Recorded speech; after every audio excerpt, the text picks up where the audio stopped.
We're gonna talk about the happiest countries on earth today.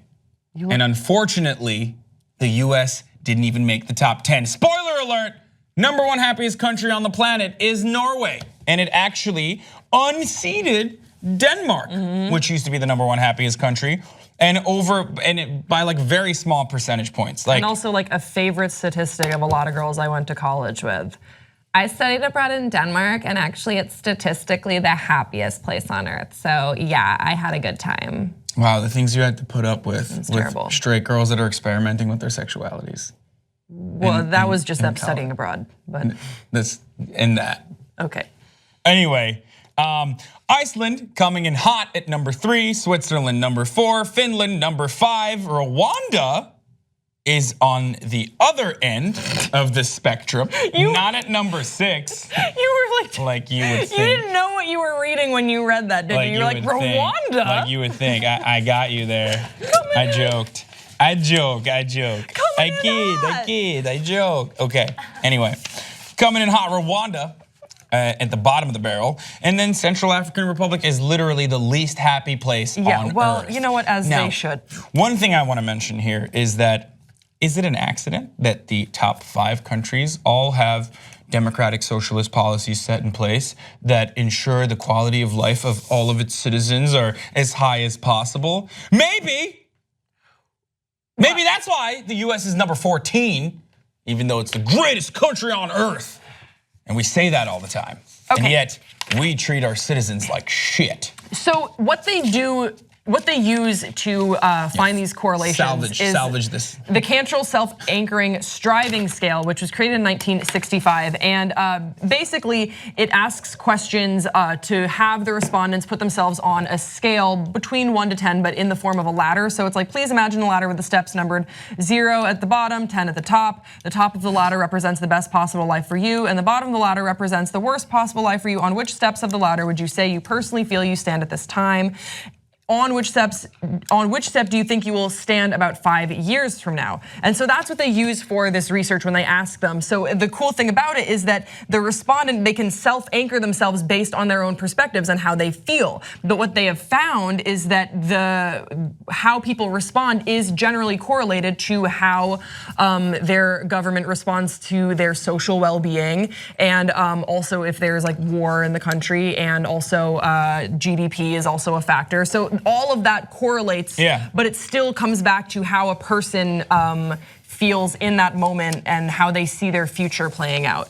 So, which makes so much sense when you're talking about the Central African Republic, because they are right now in a major conflict where basically there is like ethnic cleansing going on of the Muslim minorities, and no one really is talking about that, and people like are being gunned down in the streets. So yeah, they would probably feel pretty shitty. And the way that they sort of stipulate that is that there's thriving, struggling, and suffering, and striving is like 7+ when you report that that's how you're feeling. And then struggling is like in the middle, or you're feeling moderate about your future, you feel okay with how you are. I love that struggling is the medium ground, because like the human condition is always a struggle. Yeah, that's the base level that we're at, and then either we thrive above it or we suffer below it. There's no like contentment, like I'm cool, it's like you're struggling. And then there's suffering, and that is when your well-being is at a high risk, and those are usually 4s and belows, and just a little bit more. So a little bit more. Yeah, some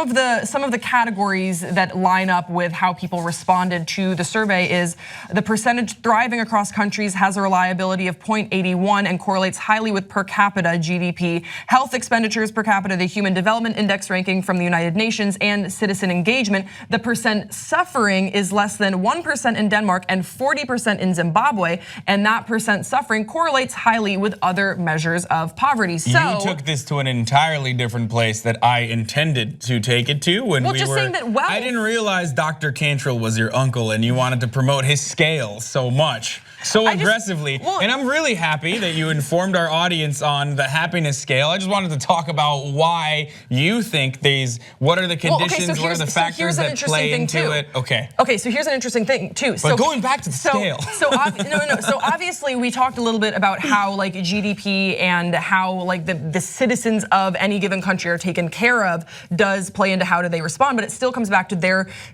perspective. So they were saying that in South America, countries with actually a lower GDP, I was gonna say there are certain disparities in the numbers. Like for example, in Latin America, it's usually 0.6% higher than expected, given the conditions. And then in Asian countries, in Eastern Asian countries, it's lower, like in China. And what they said to that is that they sort of wrote it off as cultural differences. Yeah, which I thought was really cool. So much plays into this scale. And the reason why I went all in with regards to researching the story is because you do hear about these statistics a lot, and you just hear about like dumb people that haven't done any time to research any further will just be like, these are the happiest countries and they're just happier there, and they won't figure out why and like what goes into asking these questions. So I wanted to know like how are people basing their responses when they're asked how happy are? Is it just someone calling a phone? And your uncle happened to also do the ladder scale thing, which you were like, I'm totally on board with and gonna plug him. Shout out to my uncle, Dr.